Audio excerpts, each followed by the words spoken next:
Hallo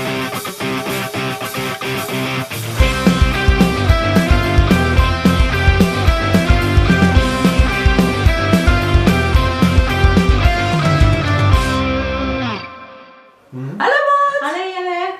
Ons hoop het gaan goed met julle. So, vandag het ons iets so moois geleer hierso en Tannie Rachel gaan julle vertel van dit. So julle beter kom sit en luister. Maar onthou julle wat het ons geleer? Nou al die hele kwartaal deur.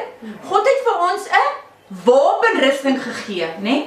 Dink aan Dawid, né? Ons het 'n wapenrusting gekry sodat ons wat kan doen? Sodat ons staande kan bly teen die aanvalle van die duiwel. Maar het julle geweet, ons hoef dit nie alleen te doen nie. Ons hoef nie alleen te staan teen die duiwel nie. Hoekom nie, Tannie Rachel? Want God het gesê dat hy vir Jesus gaan stuur om vir ons 'n geskenk te gee. En die geskenk was amazing. Ons het vanoggend elke kind wat hier was, het 'n geskenk ontvang. En ek gaan net 'n bietjie uit die woord lees waaroor dit gaan hierdie geskenk. Okay.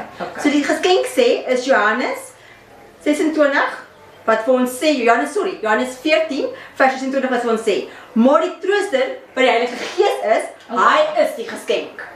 Oh wow, Nee? so ons het die Heilige Gees. Jesus is toe nou weg opgeneem op die wolke. Hy is toe nou weg van sy disippels afgeneem, maar toe stuur hy vir ons 'n geskenk wat beter is. Hy bly sommer binne in ons, né? Die Heilige Gees.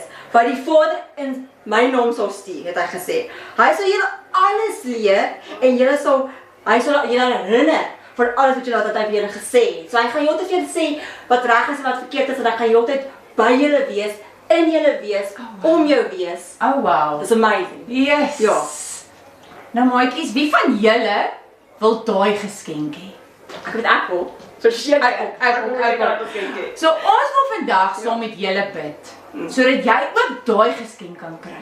Maar dan moet jy nie net daai geskenk hou nie, net aan die Rachel, jy moet gaan, jy moet hom gaan deel met ander. Okay. So, as jy daai geskenk wil hê, beter jy nou nader sit, jou hand opsteek. Ja. Ek is reg. En ons gaan nou saam met jou bid, dat jy ook daai geskenk kan kry. Kom ons maak ons oë toe.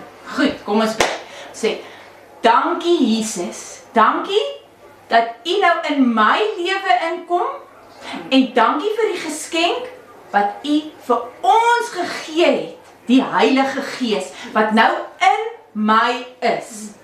Help my asseblief om uit te gaan en vir ander te gaan vertel van wat Jesus gedoen het en wat Jesus gesê het. In Jesus naam vra ons dit. Amen. Amen. Oh, ek is so opgewonde. Ek is excited. Baie opgewonde vir julle wat ons gaan kom vertel van vir wie julle vertel het en wat die Heilige Gees in julle gedoen het. Ons sien julle volgende week weer. Bye.